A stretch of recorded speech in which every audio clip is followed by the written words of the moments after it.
ये आकाशवाणी रायपुर है। छत्तीसगढ़ी समाचार बुलेटिन के संग योगेन अंधारे के जय जोहार। अब सुनो आज के प्रमुख समाचार। प्रदेश में होय नगरीय निकाय चुनाव में काली वोट डाले जाही। निर्वाचन आयोग हा मतदाता पर्ची के संगे संग 17 प्रकार के दस्तावेज ला मान्य करे है। खाद्य मंत्री अमरजीत भगत हा धान खरीदी केंद्र के आज निरीक्षण करीन। उमन अधिकारी मन निर्देश दिन है कि किसान मन ले बढ़िया व्यवहार करे और जरूरी मदद घलो करे। और राज्य के उत्तरी इलाका में जोरदार ढंग ले जाड़ पड़त है और यह दिन में तापमान में गिरावट होए के आसार है। अब समाचार विस्तार ले। प्रदेश में 4 नगर निगम के संगे संग 15 निकाय में आम चुनाव और 17 वार्ड में होया उपचुनाव बर काली वोट डाले जाही। मतदान ल लेके प्रशासनिक तैयारी ला अंतिम रूप दे जात है। काली ले ही मतदान दल मन ला निर्धारित मतदान केंद्र मन में भेजे के काम शुरू है। एकर पहली चुनाव प्रचार के अंतिम दिन काली रथिया 12 बजे तक आने राजनीतिक दल और उनकर समर्थक मन पार्टी के प्रत्याशी मन के पक्ष में जोर शोर ले प्रचार प्रसार करीन। ये चुनाव में 8 लाख ले ज्यादा मतदाता मन अपन मताधिकार के प्रयोग करही। राज्य निर्वाचन आयोग हा कोरोना पीड़ित मन बर आने ढंग ले मतदान करे के नियम तय करे हैं। रायपुर जिला कलेक्टर सौरभ सिंह कुमार हा बिरगांव और गोबरा नवापारा में काली मतदान के दौरान जम्मू मतदान केंद्र में कोविड प्रोटोकॉल के जोरदार ढंग ले पालन करे के निर्देश दे है। रिटर्निंग अधिकारी बीबी पंचभाई हा बताइन कि बिरगांव नगर निगम क्षेत्र में 186 उम्मीदवार मन हा मैदान में उतरे है, जेकर बा 95 मतदान केंद्र बनाए गए है। उन्हें गोबरा नवापारा के वार्ड क्रमांक 14 में उप निर्वाचन बर 4 प्रत्याशी मैदान में है। यहाँ 2 मतदान केंद्र बनाए गए हैं, जेमा कुल मतदाता मन की संख्या 1091 है। दुर्ग जिला में 3 नगर निगम, 1 नगर पालिक परिषद और वार्ड में उपचुनाव बर मतदान दल के रवानगी शुरू हो गए है। आज बिहनिया ले ही आने नगरीय निकाय में मतदान दल मन मतदान सामग्री बांटे गए है। एकर बाद जिला निर्वाचन अधिकारी डॉक्टर सर्वेश्वर नरेंद्र भूरे और एसएसपी बद्रीनारायण मीना की उपस्थिति में मतदान दल मन रवाना करेगी। यह 737 मतदान केंद्र बनाए गए हैं। एमा भिलाई नगर निगम में 149 संवेदनशील और अति संवेदनशील मतदान केंद्र शामिल है, जहां सुरक्षा के कड़े इंतजाम करे गए हैं। नगरीय निकाय चुनाव बर मतदान के पहली मतदाता मन ला अपन पहचान पत्र दिखाना होही। मतदाता मन के सुविधा बर छत्तीसगढ़ राज्य निर्वाचन आयोग हा अपन वेबसाइट www.cgsac.gov.in में वोटर सर्च करे के सुविधा दे है, जेमा जाके मतदाता अपन नाम देख सकथे। ऐसने फोटो युक्त मतदाता पर्ची घलो डाउनलोड और प्रिंट कर सकथे। एकर अलावा आयोग हा मतदाता परिचय पत्र, बैंक पासबुक, पैन कार्ड, आधार कार्ड समेत कुल 17 दस्तावेज ला पहचान पत्र के रूप में मान्य करे है। यही बीच रायपुर सांसद सुनील सोनी हा नगरीय निकाय चुनाव में मतदाता मन बर मतदाता परिचय पत्र ला जरूर करे के मांग करे है। बिरगांव में पत्रकार मन ले गोड़ बात करत श्री सोनी कहिन कि ए बार चुनाव बर अगर मतदाता परिचय पत्र ला जरूरी नहीं करे जाही त फर्जी मतदान ला बढ़ावा मिलही। पत्रकार वार्ता में बिरगांव चुनाव प्रभारी अजय चंद्राकर और विधायक नारायण चंदेल घलो आरोप लगाइन कि राज्य निर्वाचन आयुक्त डहार ले भारत निर्वाचन आयोग के निर्देश के उल्लंघन करे जात है।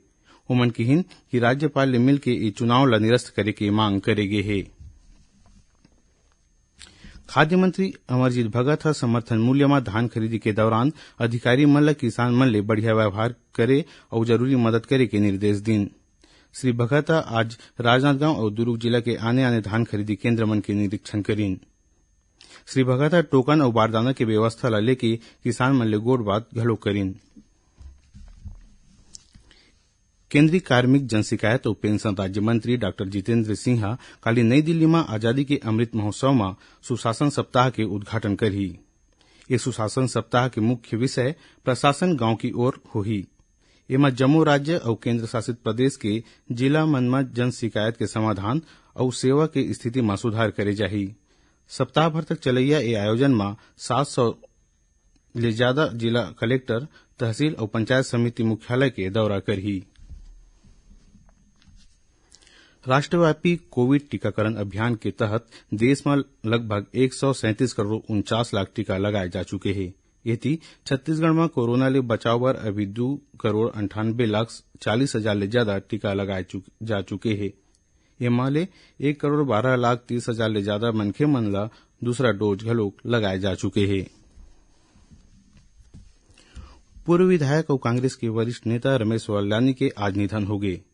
नई दिल्ली में एक निजी अस्पताल में उनकर इलाज चलत रहीस।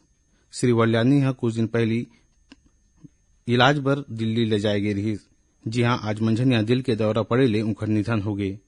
आज रात पार्थिव शरीर रायपुर लाए जाही। काली रायपुर में उनकर अंतिम संस्कार करे जाही। श्री वल्यानी 1997 में रायपुर ग्रामीण ले विधायक चुने गए रहीस। छत्तीसगढ़ी समाचार बुलेटिन आप आकाशवाणी रायपुर ले सुनत हव। छत्तीसगढ़ के खबर ले है आपकी वास्ता और खबर के विश्वसनीयता ले है हमार वास्ता। आकाशवाणी समाचार रायपुर के प्रादेशिक समाचार बुलेटिन के संगे संग हमार समसामयिक कार्यक्रम आप रेडियो के संग अपन मोबाइल में घलो सुन सकत हव। आकाशवाणी समाचार फेसबुक, ट्विटर और यूट्यूब में घलो हावय। हमार फेसबुक पेज हरे Chhattisgarh news on AIR, Twitter handle CGAIR news और हमार यूट्यूब चैनल हरे छत्तीसगढ़ AIR न्यूज।